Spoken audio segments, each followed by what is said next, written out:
Undercover police officers pose as joggers to crack down on men catcalling women's runners. So I'm glad Airstrip 1 has fixed their grooming gang problem where they can afford to do shit like this.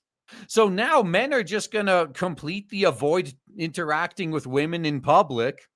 And all the women are going to be crying about it while also saying, oh, it's a good thing they got rid of those creepy catcallers. Dude, this is like fucking Soviet Union level shit. Like, no matter who you're talking to, like anyone could be the member of the secret police at this point. Yeah, I just can't wait until they start doing those fucking loyalty tests. Undercover police officers have started a new campaign to crack down on men catcalling female runners by posing as joggers themselves. Are they just going to manufacture incidents if they don't actually catch anyone? Surrey police sent 2 officers out running at rush hour to show the scale of harassment that women are facing. These behaviors may not be criminal offenses in themselves, but they need to be addressed, a spokesman for the force said about the patrols. Yeah, they're going all out to go after catcallers, to go arrest grannies posting offensive things on Facebook. But when it comes to actually doing their job and fighting for public safety, oh, that's too dangerous. We don't do that here. And the campaign here have been criticized by free speech activists who said the police should be focusing on enforcing existing laws. Don't remind them. One of the reasons we don't fully live in a police state yet is because they don't enforce existing laws. Let's not tell them the things they're advocating for have been on the books for centuries. Now, this actually, I think, is the best take I've seen yet. This was like the only way they could get the force to meet minimum fitness standards. Yeah, these whammons kept failing their PT tests. So they're like, all right, we're going to make you jog every morning. And yes, it will be part of your work. It comes as reports from the news outlet LBC joined officers on patrol during the evening rush hour in Reigate, Surrey. During an operation, plainclothes police officers who were dressed in athletic jogging gear headed to areas identified as harassment hotspots. Meanwhile, specialist units waited nearby to intervene at the first sign of abuse. Specialized units that could have been busting grooming gangs, yet here they are. According to LBC, 2 female undercover cops were targeted within minutes by a man with a large truck who honked at them and made gestures out the window. And that totally wasn't a plant for this video either, by the way. Inspector John Vale said one of our officers was honked at within 10 minutes. Then another vehicle slowed down, beeping and making gestures 30 seconds later. That's how frequent it is. Okay, so how many incidents did you have during the whole hour? Are they going to mention that? Someone slowing down, staring, shout. Oh, yes, you're not even allowed to look. When you see women jogging, don't even look at them. Dude, make them feel as invisible as possible. Yeah, even if it's not always criminal, it can have a huge impact on people's everyday lives and stop whammons from doing something as simple as going for a run.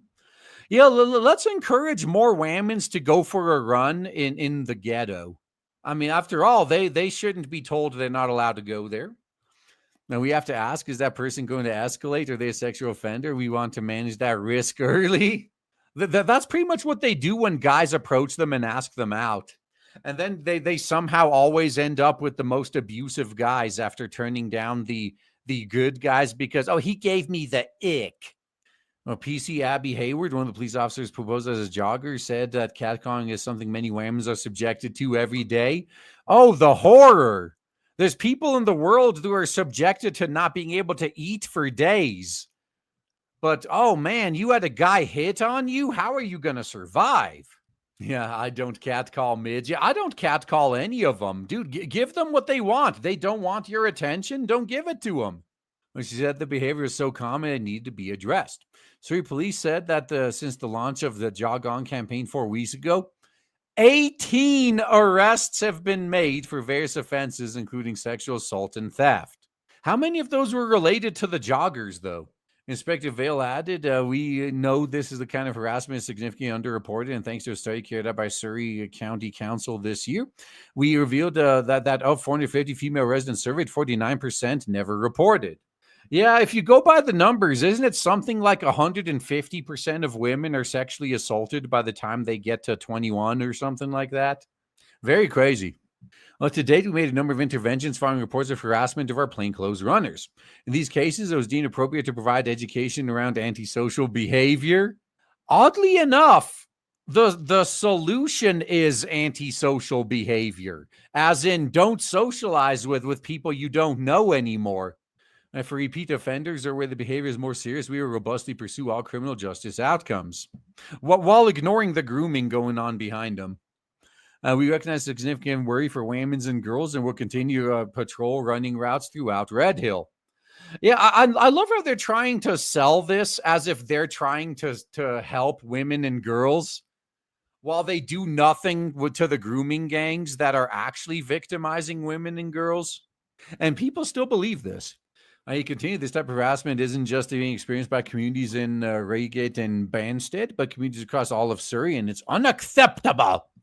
We have female officers and staff members who have been subject of such behavior when off duty. The message I would like to impart on perpetrators is this: your actions will not be tolerated.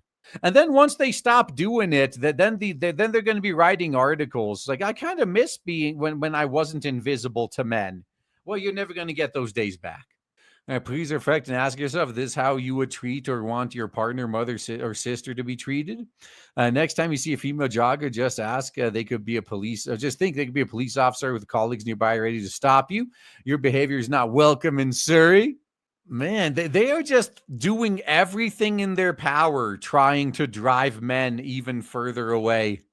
Because I can guarantee you, after a year or two of this, all the women will be whining that men don't approach them anymore. And we'll be fine. 2D is better anyway. And the 2D won't pull this bullshit on us.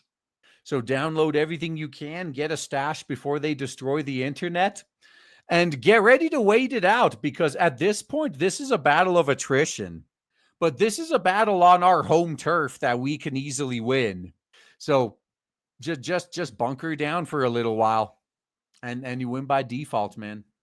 Yeah, it's going to be a tough one. I mean, not tough for us. I mean, maybe for some guys, but most of us are not only are we used to this, but we prefer it. Like I've been saying since the dawn of my channel that feminism actually liberated men, because now men don't have to worry about, society forcing them to accept a few parasites. Only way to win is not to play. Show them that. Imagine when all of those viral videos of women that go to singles events and no men show up. What? Imagine that happening on the dating sites too, like on the dating apps, because apparently there's still more men than women on the dating apps because there's a lot of thirsty simps out there. But what about when that stops too? Where are women going to go for validation then?